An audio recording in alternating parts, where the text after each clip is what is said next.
রংপুরে যাত্রাপথে গাইবান্ধার পলাশবাড়ি মহাসড়কে হঠাৎ করেই সৃষ্টি হয় মানুষের ঢল। এত মানুষের ভিড় যে পুরো রাস্তা কার্যত বন্ধ হয়ে যায়। সেই ভিড়ের মাঝে আটকে পড়ে বিএনপির ভারপ্রাপ্ত চেয়ারম্যান তারেক রহমানের গাড়িবহর। কোনোভাবেই সামনে এগোনো সম্ভব হচ্ছিল না। নিরাপত্তার স্বার্থে পরিস্থিতি সামাল দিতে নিরাপত্তা কর্মীরা মানুষদের রাস্তা থেকে সরানোর চেষ্টা করেছিলেন। ঠিক তখনই ঘটে গেল ছোট্ট এক ঘটনা।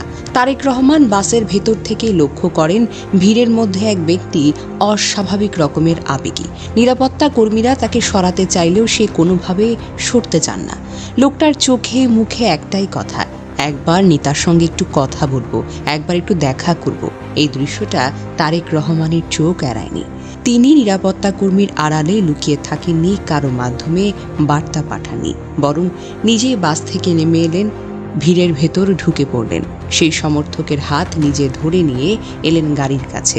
এই মুহূর্তে চারপাশে ছিল হাজারো মানুষ, কিন্তু তারেক রহমান মনোযোগ ছিল শুধু একজনের দিকে।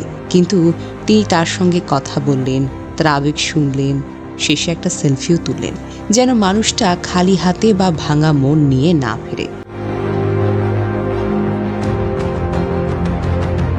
তারেক রহমানকে ঘিরে এমন ছোট্ট ছোট্ট কিন্তু গভীর মানবিক ঘটনার তালিকা কিন্তু অনেক দীর্ঘ। কখনো রাস্তার ধারে দাঁড়িয়ে থাকা কিশোরীর হাত ধরে পতাকা তুলে দেওয়া, আবার কখনো ভিড়ের ভেতর থেকে কাউকে ডেকে কথা বলা, কখনো নিজের বহর থামিয়ে সাধারণ মানুষের অভিযোগ শোনা। তিনি সহজে কাউকে নিরাশ করেন না, এটাই তার রাজনীতির সবচাইতে বড় শক্তি। গাইবান্ধার পলাশবাড়িতে সেদিন মানুষের উপস্থিতি ছিল অস্বাভাবিক রকমের বেশি।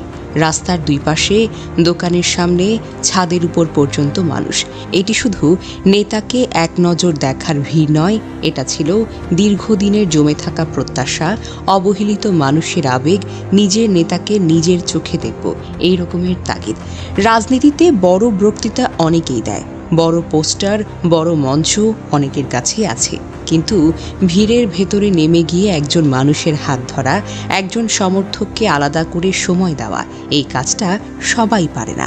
পলাশবাড়ি সেই মুহূর্ত আবার মনে করিয়ে দিল, তারেক রহমান রাজনীতি করেন দূর থেকে নয়, মানুষের ভেতর থেকেই।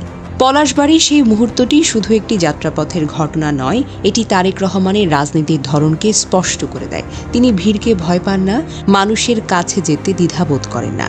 নিরাপত্তা, ব্যস্ততা বা প্রোটোকল কোনোটাই তার কাছে মানুষের আবেগের চাইতে বড় হতে পারে না।